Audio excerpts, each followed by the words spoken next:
Am I the antagonist for confronting the owner of the cat shelter I volunteer at after overhearing her insult me in a phone call? I recently began volunteering at a cat shelter. The owner has a shortage of volunteers to help with tasks like cleaning, feeding, sorting donations, and more. Despite this, I decided to join and commit to double shifts, even sacrificing my own job. At the end of last month, I was given the keys to manage the shelter independently. However, I faced some challenges and worked at a slower pace due to suddenly having to handle all responsibilities alone, including cleaning the entire property within a short 3-hour time frame. Naturally, I became fatigued from the double shifts and being solely responsible. I was late on 2 occasions and even forgot my keys once, for which I apologized and acknowledged my mistakes. I made other minor errors as well, but promptly corrected them. Today, I arrived punctually with my own keys and overheard the owner talking negatively about me to someone else. She said hurtful things, insinuating that I might have cognitive difficulties and psychiatric issues due to my use of sleep aids. She also questioned my ability to work independently despite my age. She continued for several minutes, listing my mistakes and using derogatory terms. Initially, I hesitated to reveal my presence, but I eventually did, causing her to abruptly end the conversation. She seemed confused whether I had heard her and started acting friendly towards me. For the sake of the cats, I carried out my shift, although I knew I would miss them greatly. However, I could not let myself be disrespected without standing up for myself. If she had approached me in person and discussed my performance concerns, I would have gratefully accepted her feedback and worked harder. I am aware of my forgetfulness and need for clear instructions, especially when doing something for the first time. I was struggling to adjust. In the end, I returned her keys and informed her that today would be my last day due to her disrespectful behavior. She remained expressionless and stated, "I can be tough on anyone, that's just who I am." I reminded her that she could have talked to me in a respectful manner. She didn't even offer an apology, instead commenting on my declining performance and expressing disappointment. I explained that I cannot tolerate being disrespected without an apology. She bid me farewell with a passive-aggressive bye, and I responded with good luck. I've decided not to return. I feel a bit uncertain because I know I left the 2 other volunteers in a difficult situation, and I will genuinely miss the cats I formed a bond with. I am unsure if my decision was impulsive. Am I the one in the wrong here? You had every right to leave the shelter after being insulted and disrespected by the owner. It's unacceptable for anyone, especially someone in a position of authority, to speak to you in such a derogatory and demeaning manner. You showed maturity and self-respect by standing up for yourself and refusing to tolerate such behavior. It's unfortunate that your departure may inconvenience the other volunteers and affect the cats you bonded with. However, it's important to prioritize your own well-being and mental health. You deserve to be treated with respect and dignity, and it's not worth subjecting yourself to a toxic environment. If you feel inclined, you may consider discussing the situation with other volunteers, or finding a different cat shelter where you can continue to volunteer and make a positive impact. Am I the antagonist for telling on my neighbors because they blocked the front door to our building and I couldn't enter? My next-door neighbors, a couple over 70 and their 40-year-old unemployed son, have always been very nosy. They dare to comment on everything and everyone from a position of authority, even things happening in my own apartment, like who called me, when, and who I was with. I'm 35 years old, living alone and working late and on weekends to support my business. I don't watch TV or listen to music at night. My friends and family who visit are respectful, and our favorite entertainment together is simply sitting at the table and talking. I clean common spaces and keep the outside of the building tidy, just like all the other neighbors. I've never caused any trouble. Almost 2 months ago, my 40-year-old neighbor informed me that someone was watching the house on weekends and trying to break in. I never saw or heard anything, but I mentioned that it would be a good opportunity for us to start locking the entrance door.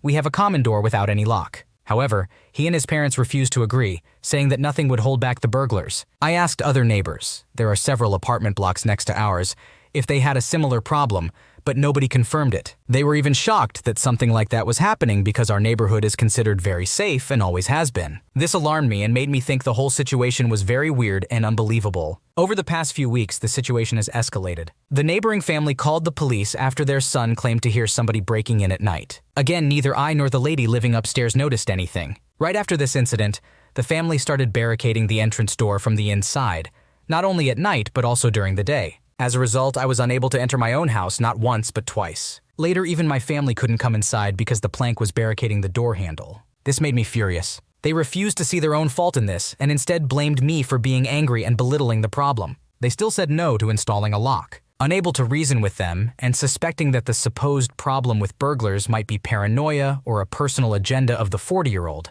I went to the building administration for help. I asked my upstairs neighbor beforehand if she agreed to the lock, and she said yes. The building administration also approved. The next day, the building manager visited to inform us that a lock would be installed on the door and to inquire about the situation. All hell broke loose. The couple living next to me called me a bitch know-it-all and a snitch. I couldn't resolve it peacefully with my neighbors, and I felt unsafe in my own house. Not only because of the supposed threats of burglars, but also because I didn't know if I would be able to enter the building each time I left. I couldn't let these people continue to act as if they owned the building and control our lives anymore. Am I the asshole for telling the building administration about the problem? You are not the asshole for telling the building administration about the problem with your neighbors. You have tried to resolve the issue peacefully, but their actions were causing inconvenience and making you feel unsafe in your own home. You had a genuine concern and sought a solution through the proper channels. It is understandable that you wanted to have a lock installed on the entrance door for the safety and peace of mind of everyone in the building. Your neighbor's reaction and name-calling only further demonstrate their unreasonable behavior. Am I the antagonist for walking out of a dinner after being accused of supporting incest? Thursday was our friend Sarah's birthday.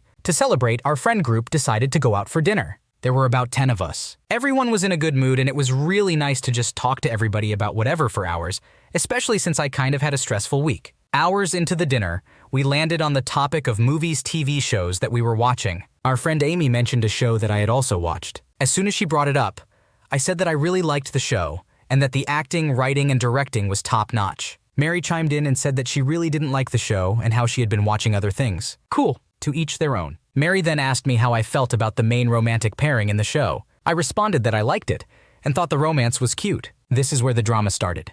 For context, I don't want to get too much into it because it might be confusing, but basically the main romantic pairing is between the male lead and the female lead. There are some people who have interpreted that these characters to be related to each other. I do not, but I know that people are free to think whatever they want, and honestly thought that this topic was harmless. Well, I was wrong. Mary took offense to me saying that I liked the romance. She asked me if I supported incest. I said of course not, as the characters are not related. She said that they are related and that me supporting their pairing is supporting incest. Mary then said that I should educate myself before saying stupid stuff. I was dumbfounded and thought she was joking, but she was furious with me about this. She told me to rethink my values because supporting incest makes me a horrible person. I told her she was making harmful accusations over a TV show. Our other friends were telling her to stop, including Sarah, but she kept claiming that I was a disgusting incest supporter. She then claimed I was homophobic, since the male lead is bisexual but still ended up with a woman. Mary just wouldn't stop saying stuff like this. So here's where I may be the jerk. I left Sarah's dinner. My friends were asking me to stay, but I felt uncomfortable, so I paid for what I ordered and left. Many of my friends reached out to me on Friday to ask if I was okay. Some of them, while they understood why I was upset, said that it was wrong of me to leave Sarah's birthday dinner and that I should have just ignored what Mary was saying and stuck around. I feel like they may be right, and that I may have ruined her birthday by getting up and leaving, but I felt like I couldn't stay because of Mary throwing accusations at me over something that doesn't matter. So was I in the wrong here? Mary was completely out of line for accusing you of supporting incest and making harmful accusations over a TV show. It is absurd to suggest that liking a fictional romantic pairing equates to supporting incest in real life. You tried to calmly explain your viewpoint, but Mary persisted in attacking and insulting you. It is understandable that you felt uncomfortable and decided to leave the dinner. It is not healthy or enjoyable to be around someone who continuously insults and accuses you. Your friends who reached out to you and understood your reaction are right. It was not wrong for you to prioritize your own well-being and remove yourself from a toxic situation. Mary's behavior was the one that potentially ruined Sarah's birthday celebration, not yours. Your friends should have confronted Mary for her unwarranted aggression and defended you instead of expecting you to tolerate the abuse. Am I the antagonist for wanting my partner to help in the middle of the night due to being sick with our baby daughter? My partner is a postal worker, and has early starts. He states that he needs sleep to avoid having an accident while working. Recently, both my son and I were sick. Furthermore, our baby daughter was screaming because she witnessed me throwing up in the sink while holding her due to her clinginess. We took turns using the toilet, and my son also threw up on his bed and on the landing. It was challenging to handle my own sickness, our baby daughter's clinginess and screaming, and taking care of my son's illness. In desperation, I approached my partner with our baby daughter in my arms, crying, and explained that I needed help because both my son and I were sick and struggling. My partner asked what specifically I needed help with, and I told him that I would appreciate assistance in cleaning my son's bed. As a result, my partner ended up taking our daughter downstairs while I got sick again. I heard our baby daughter screaming downstairs, so once I was done, I rushed back to her. My partner made a comment insinuating that I had given everyone food poisoning. However, on the night our daughter started getting sick, he was away at a hotel. He blamed me for the situation, even though I hadn't cooked for the family that night. Instead, I had ordered KFC. It was impossible for me to have caused food poisoning. The next day, I consulted the doctor about our daughter's frequent vomiting, and they informed me that she had caught a nasty tummy bug that was going around at the time. Throughout the day, my partner was absent until 6 p.m., and I dealt with our baby daughter's sickness by myself, allowing him his space. Naturally, I snapped at his comment and regretted asking for his help. I ended up cleaning the sick on the landing and had my son take care of his own bed. After finishing, I took our daughter back, and my partner went back to bed. I apologized for waking him up and felt that he didn't care to help when it involved me or my son. Later that night, I got sick again, and our baby daughter started screaming once more. I had her on my lap because I still couldn't put her down and she refused to sleep. This time, my partner came downstairs and took our daughter, as I continued to throw up in the sink. After sorting myself out, I made sure my son was okay, and his bedding situation was resolved. Finally, he was able to get some sleep. Meanwhile, our baby daughter kept going back and forth between me and my partner, struggling to settle and refusing to sleep. Eventually, my partner ended up sleeping on the sofa, and I stayed up on the sofa, focused on our baby daughter for the rest of the night. I managed to get her to sleep, but whenever I moved, she would cry and wake up. After a few hours, my partner woke up and got ready for work. I thanked him for his help and wished him good luck, but he dismissed my words and seemed upset with me. However, I wonder if I was the one who acted wrongly in this situation. You were dealing with a situation where both you and your son were sick, and you reached out to your partner for help. It is understandable that he needed his sleep due to the nature of his job, but it also seems that you were overwhelmed and in need of support. It is unfortunate that your partner made a comment blaming you for the situation, especially since it was later confirmed that your daughter had caught a tummy bug. It is important for partners to support each other during difficult times, and it seems like your partner could have been more understanding and compassionate. However, it may be helpful to have an open and honest conversation with your partner about the situation and how you both can support each other better in the future.